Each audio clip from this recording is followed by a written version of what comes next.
Canada's housing crisis is impacting millions of Canadians, and now it's affecting those who are newest to this country. People who have fled their homes looking for a better life. Asylum seekers. Canada's largest city has seen such a rapid influx over the last year and a half that it can't keep up. Asylum seekers are being turned away from Toronto's shelters and are forced to seek shelter in other municipalities that also can't meet demand, leading some to end up on the streets. As calls for help grow louder, the federal government has announced $212 million in more funding it says will help asylum claimants in need of housing.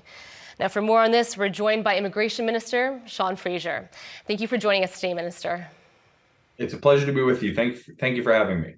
All right, so this week we've seen dozens of asylum seekers camping out along the streets of Toronto, caught up in what's being described as a funding battle between the municipal and federal governments. The asylum seekers have been temporarily relocated to churches, and the city says its shelters are at capacity. So what is your message to those asylum seekers who have come to Canada for a safer life, only to wind up homeless? Look, my starting point is that we need to be making good on our reputation as being a compassionate country. Canada prides itself on the humanitarian tradition, and in fact, the last 4 years, the United Nations High Commission for Refugees has declared that Canada has accepted more refugees than any other country in the world. But we're struggling with a new challenge. We're not used to having people seek asylum in Canada at the rate they have the past few years. Because we've been surrounded by oceans, and with the United States being so proximal to our southern border, we tend not to have the same challenges that other countries in the world do. That's why we made the exceptional decision to provide additional support for interim housing for asylum seekers.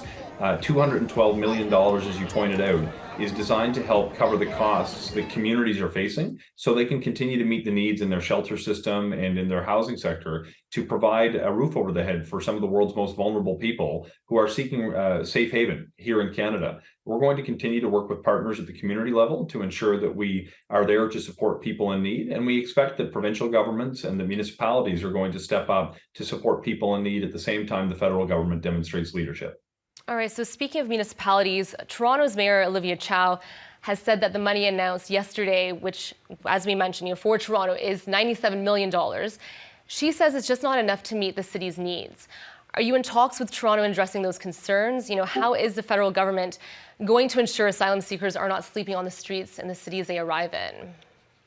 So, first of all, I think it's important that we recognize Canadians expect that governments of all levels are going to get to work and cooperate with one another rather than point their fingers at each other, trying to lay blame or avoid accountability by suggesting someone else is creating the problem. Our focus is to make sure that people are supported. The figure that we've provided to the City of Toronto matches exactly what they had asked for just a few months ago. I believe that the $97 million was in fact still posted on their website as of yesterday. It may still be there now. The reality is the City of Toronto has been conflating refugees who come through federal programs and receive federal support, including 12 months of income support, with asylum seekers who didn't come through a government program, but who still need support.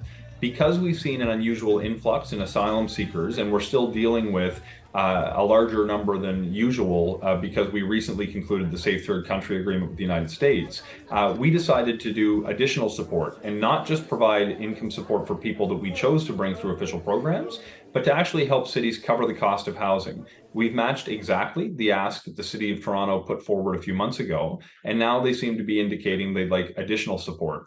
When the mayor steps up and says that they will provide a little more than $6 million through a top up to a housing benefit program, that's good and welcome, but it's hard to understand how they can say it's enough for the city to put up that figure when the federal government is committing $212 million to help solve the challenge. We're going to continue to work with the city, we're going to continue to work with the province, but what's most important is that Canada maintains its position as a country that supports people in need and treats asylum seekers and refugees with compassion once they land inside our borders. So, Minister Fraser, do you think there's been some miscommunication then between the federal government and municipalities on how much they're getting or how much they want, how much they're communicating to you?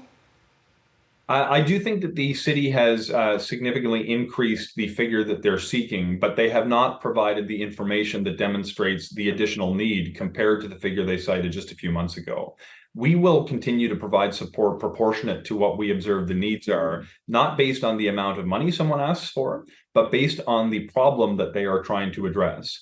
When we see the number of asylum seekers that we're projecting to land in the city of Toronto this year, we expect, given the modeling that we're looking at, that there is going to be more than enough support with the $97 million contribution the city of Toronto should expect to receive out of the $212 million.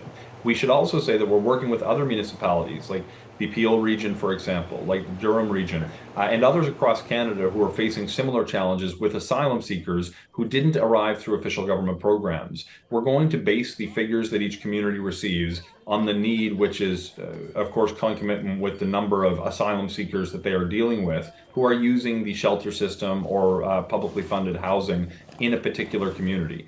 If things change, if there are unique pressures, perhaps we can revisit the formula and assign of the $212 million more or less to certain communities that are impacted. But based on the information that we have to date, we expect that the $97 million the City of Toronto should receive will more than cover the interim housing costs that they're facing as a result of the increased pressure due to asylum seekers that have shown up seeking shelter at the City of Toronto. All right, so this funding is a one-time top-up to address what some have said is a crisis. The federal government has already poured hundreds of millions of dollars to address the issue, but is money enough? What is your office doing to prevent this from happening again, where money will produce better results? One of the things that we've got to realize is it's not enough to assume that any level of government can simply throw money at a problem and assume that people will be sufficiently supported forever. We do need to submit more financial support to the City of Toronto, and the $97 million is going to go a long way. But we also have to equip people to support themselves. We are currently processing work permits for asylum seekers in just a few days, less than a week. Typically, a work permit would take about 2 months to process, but we're setting people up so they can actually help work for themselves to the extent they have the ability. And usually when you're given a work permit, you're able to access provincial benefits because you become a resident and you pay taxes, and you'll be able to benefit from certain public supports that exist for other people who pay taxes as well. So we're going to continue to put measures in place that allow people to get on their feet more quickly.